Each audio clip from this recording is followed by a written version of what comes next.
गांव के बाहर एक कच्चे से घर में रमेश नाम का एक आदमी रहता था। उम्र कोई 40 के आसपास, लेकिन चेहरे पर झुर्रियां ऐसी जैसे जिंदगी ने उम्र से पहले ही उसे थका दिया हो। उसके घर में उसकी पत्नी सीता, 10 साल का बेटा मोहन और बूढ़ी माँ शारदा देवी रहती थीं। रमेश मेहनती था, लेकिन किस्मत हमेशा उससे रूठी रहती थी। कभी फसल खराब, कभी बारिश कम, कभी बीमारी। गांव वाले कहते थे, रमेश मेहनत तो बहुत करता है, पर इसकी तकदीर में सुख नहीं लिखा।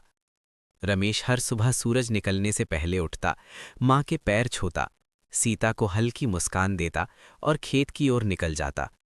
संघर्ष की शुरुआत। उस साल बारिश बिल्कुल नहीं हुई। खेतों में दरारें पड़ गईं, फसल सूखने लगी।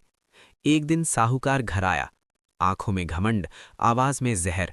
रमेश, इस महीने का ब्याज भी नहीं दिया तुमने, अब ज्यादा मोहलत नहीं मिलेगी। रमेश हाथ जोड़कर बोला, मालिक, थोड़े दिन और दे दो। फसल? साहूकार हंस पड़ा। फसल?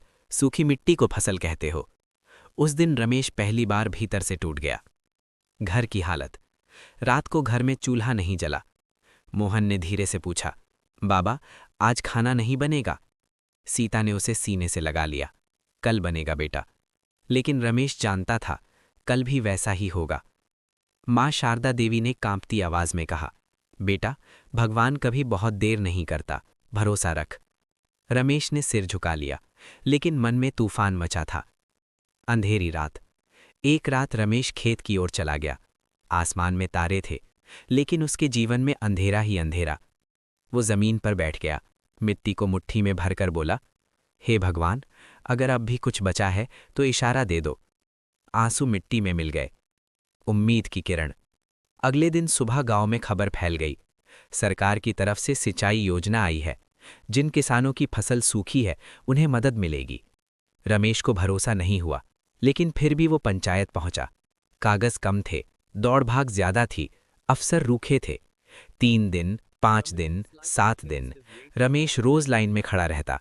गांव वाले हंसते, कुछ नहीं मिलेगा इसे। 10वें दिन अफसर ने कहा, तुम्हारा नाम पास हो गया है, पानी की मोटर और बीज मिलेंगे।